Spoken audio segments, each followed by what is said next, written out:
Somewhere in Chicago, buried beneath concrete and time, lies $15 million in cash. The man who hid it? Al Capone. The twist: he forgot where he put it. This isn't just another gangster story. This is about a man who made more money than most countries, controlled an entire city, and survived countless assassination attempts. But he couldn't survive the one thing that brings down every criminal empire. Want to know what really happened to America's most notorious gangster? I told you that right now as you're watching this, there's more money buried under Chicago than most people will see in 10 lifetimes. At his peak, Al Capone was pulling in $85 million a year. That's $1.5 billion in today's money. While most Americans were struggling to put food on the table, this guy was making more money than entire corporations. But here's where it gets crazy. When Capone died in 1947, investigators found something shocking. Bank accounts nearly empty. The man who once controlled the richest criminal empire in American history had somehow lost track of $15 million in cash. How do you lose $15 million?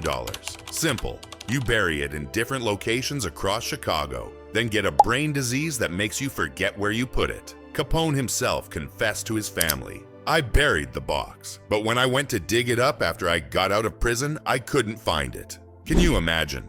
The most feared man in America, reduced to wandering around Chicago with a shovel, desperately trying to remember where he buried his fortune. And that money? It's still out there. But let's start at the beginning. How does a poor immigrant kid from Brooklyn become the richest criminal in American history?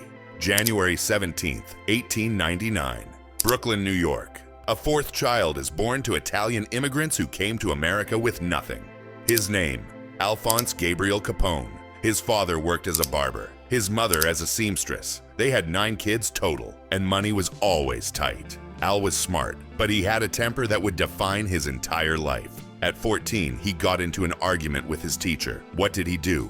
Punched her in the face and got expelled. That single moment of rage changed everything. Instead of getting an education, Al Capone got a criminal education. He joined street gangs, the Bowery Boys, the Brooklyn Rippers, the 5 Points Gang. It was here that Al met Johnny Torrio, who would become his mentor and eventually his ticket to Chicago. One night, working as a bouncer at the Harvard Inn in Coney Island, Al made a mistake that would mark him for life. He saw a beautiful woman at the bar and made what he thought was a clever comment. What he didn't know was that her brother was sitting right next to her. The brother didn't say a word. He just pulled out a knife and slashed Al across the left side of his face. 3 deep cuts. Blood everywhere. From that night forward, everyone called him Scarface. But here's what most people don't know. Al Capone hated that nickname. When people asked about the scars, he'd make up stories about fighting in World War I.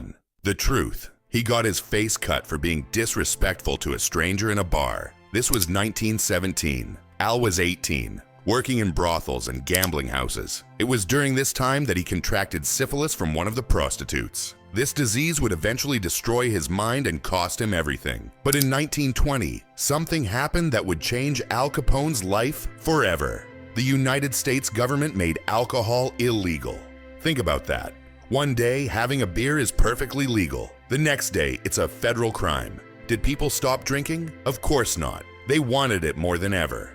Johnny Torrio saw the opportunity immediately. He called his young protege. "Al, come to Chicago. We're about to get very, very rich." Chicago in 1920 was a city at war with itself. When Al arrived, Torrio was working for Big Jim Colosimo, who controlled hundreds of brothels and gambling operations throughout the city. But Torrio had bigger plans. He saw what others missed. Alcohol wasn't just another racket. It was going to be the biggest moneymaker in history. There was just one problem. Colosimo refused to get into bootlegging, so Torrio made a decision that would shock even hardened criminals. On May 11th, 1920, Big Jim Colosimo was shot dead in his own restaurant. The killer was never caught, but everyone knew who ordered the hit. This was Capone's first real taste of how business was done in Chicago. You didn't negotiate with obstacles. You removed them. Torrio put Al in charge of security and enforcement. The money started flowing immediately. Their first speakeasy showed a net income of $300,000 in its first year. That's $3.6 million today from one location. By 1924, Capone was running his own operations. Gambling houses, brothels, protection rackets. He was making so much money. that he bought his parents a house and started wearing custom suits that cost more than most people made in a year. But success came with enemies. The North Side Gang, led by Dion O'Banion, started moving into their territory. O'Banion made a fatal mistake. He thought he could intimidate Torio. On November 10th, 1924, 3 men walked into O'Banion's flower shop. They shook his hand, then shot him dead. But O'Banion's gang wanted revenge. On January 24th, 1925, Torio was returning from shopping when machine gun fire erupted. He was hit multiple times. He survived, but barely. Lying in his hospital bed, Torio made a decision that changed everything. He called Al Capone and said, "It's yours now, Al. All of it." At 26 years old, Al Capone had become the boss of the Chicago outfit. His annual income, already approaching $10 million, but taking over meant painting a target on his back. Every rival gang in Chicago now had one goal: kill Al Capone. By 1929, Al Capone wasn't just a gangster, he was a corporation. Government estimates put the Chicago outfit's annual revenue at over $100 million. $50 million from bootlegging, $25 million from gambling, $10 million from drugs and prostitution. His personal income in 1930, $3 million. That's $70 million today, per year. But the real power wasn't in the money, it was in the control. Capone owned the police, the politicians, the judges. The suburb of Cicero became what investigators called a fiefdom of the Capone mob. This wasn't just corruption. This was a complete parallel government. If you wanted to do business in Chicago, you didn't call City Hall. You called Al Capone. But power like that comes with enemies. By 1929, Capone's biggest enemy was George Bugs Moran, who ran the North Side Gang. The two men hated each other with a passion that went beyond business. Moran's gang had been hitting Capone's shipments and spreading rumors that he was losing his grip. Al Capone decided to send a message that would end the North Side Gang forever. February 14th, 1929, Valentine's Day. 7 members of Bugs Moran's gang gathered at a garage on North Clark Street, expecting a shipment of stolen Canadian whiskey. At 10:30 a.m., a black Cadillac pulled up. 4 men got out. 2 wore police uniforms. They walked into the garage and announced a raid. The 7 men inside lined up against the wall, hands raised, expecting to pay a fine and go home. Instead, the fake cops opened fire with Thompson submachine guns. 70 rounds of ammunition, 7 men dead. When real police arrived, they found 1 man still alive. Frank Gusenberg had been shot 14 times but was still conscious. The cops begged him to identify the shooters. Gusenberg said, "No one shot me." He died 3 hours later. The only witness was a dog named Highball, found hiding under a truck, covered in blood and trembling. The dog was so traumatized that police eventually had to put him down. Al Capone wasn't even in Chicago when it happened. He was in Miami with dozens of witnesses. When reporters asked Bugs Moran who was responsible, he said, "Only Capone kills like that." The massacre made front-page news across the country. President Herbert Hoover called an emergency meeting. The message was simple. The federal government was going to step in. The most powerful gangster in American history had just made himself public enemy number 1. You know what's funny about Al Capone's downfall? It wasn't the hundreds of murders. It wasn't the bootlegging empire. It wasn't the corruption that reached the highest levels of government. After the St. Valentine's Day massacre, President Hoover ordered every federal agency to focus on one target: Al Capone. The FBI, the Treasury Department, the Secret Service. Everyone wanted a piece of him. But here's the problem they faced. How do you prosecute a man who's never officially committed a crime?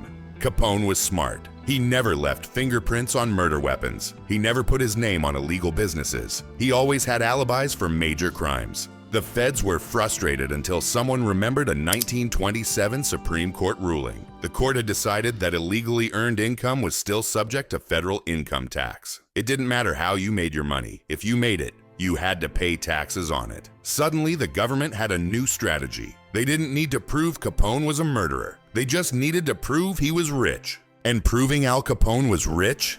That was easy. The man lived in a 14-room mansion. He wore suits that cost more than most people's cars. He threw parties that made Gatsby look modest. He clearly had money. Lots of money. Money he'd never paid taxes on. But the government still needed proof of specific income amounts. They needed numbers, dates, documentation. That's when Capone made the biggest mistake of his criminal career. In 1930, worried about potential tax problems, Capone ordered his lawyer to negotiate with the IRS. The idea was to pay back taxes on some of his income to avoid prosecution. His lawyer wrote a letter to federal authorities admitting that Capone had earned $100,000 in both 1928 and 1929. The lawyer was trying to be helpful, to show good faith. What he actually did was hand the government a signed confession. Think about this. For years, federal agents had been trying to prove Al Capone had income he hadn't reported. Suddenly, his own lawyer was admitting to $200,000 in unreported income over 2 years.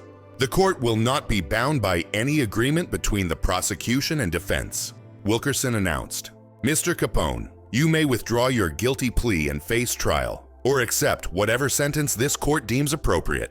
Capone's lawyers panicked. They withdrew the guilty plea and demanded a trial. But now they had mere hours to prepare a defense for the most famous criminal case in American history. The trial was a circus. Reporters packed the courtroom. Photographers waited outside. Capone's defense was desperate. They claimed he'd lost most of his money gambling. They said he was just a simple businessman who'd been unfairly targeted. The jury didn't buy it. On October 17, 1931, Al Capone was found guilty on 5 counts of tax evasion. On November 24th, Judge Wilkerson sentenced him to 11 years in federal prison, $50,000 in fines, and over $200,000 in back taxes and penalties. As the sentence was read, Capone's face went white. 11 years? For tax evasion. He'd expected maybe 2 years. This sentence would destroy him, but the real destruction was already happening inside his body. The syphilis he'd contracted as a young man was eating away at his brain. In prison, away from his doctors and his cocaine, the disease accelerated. Capone started in Atlanta Federal Penitentiary, but he was still trying to run his empire from behind bars. So in 1934, the government transferred him to a new prison, a prison designed to hold the most dangerous criminals in America, Alcatraz. On the Rock, Capone was just another number, AZ-85. No special treatment, no contact with the outside world, no way to run his empire. By 1939, when he was released, Al Capone was a broken man. Prison doctors reported that his mental capacity was equivalent to a 12-year-old child. The syphilis had destroyed his brain. He spent his final years at his Miami mansion, confused and often violent. Sometimes he'd grab a shovel and wander around the property, digging random holes. His family knew what he was looking for: the money. The $15 million he'd buried around Chicago before his arrest. Money he'd hidden so well that even he couldn't find it anymore. Al Capone died on January 25, 1947, at 48 years old. The New York Times headline, "End of an Evil Dream." But was it really the end? The Chicago outfit evolved under Frank Nitti, Paul Ricca, Tony Accardo, and Sam Giancana. These men learned from Capone's mistakes. They stayed out of newspapers and paid their taxes. Capone's prosecution changed organized crime forever. After 1931, every crime boss knew the government's most powerful weapon wasn't the FBI, it was the IRS. But what about the money? Those $15 million are still out there. Capone's granddaughter confirmed he'd told family members about the buried cash, drawn maps, given clues. But by the time anyone thought to write them down, his memory was gone. In 2024, a documentary revealed new details about Capone's operations, including a secret distillery in Wisconsin. Each discovery raises the same question: what else is still hidden? The St. Valentine's Day massacre remains officially unsolved. The brick wall where 7 men died was torn down, but collectors bought pieces. Those bullet-scarred bricks are now in museums. In the end, Al Capone wanted to be feared, respected, and famous. He got all 3, but he also got the undivided attention of the United States government. The most powerful gangster in American history was brought down by an accountant with an adding machine. So there you have it, the rise and fall of Al Capone. The man who controlled Chicago but couldn't control his own destiny. A poor immigrant son who built a billion-dollar empire and lost it all because he forgot to file his taxes. And somewhere out there, buried under Chicago, his lost fortune is still waiting. $15 million in cash, forgotten by time, but not by treasure hunters who still search today. What do you think? Could Capone's money still be out there? Would you go looking for it? Drop your thoughts in the comments. I'd love to hear your theories. If this story blew your mind, smash that like button and share it with someone who loves true crime. Subscribe and hit that bell icon because we've got more incredible stories about history's most fascinating criminals coming your way. Trust me, you won't want to miss what's next.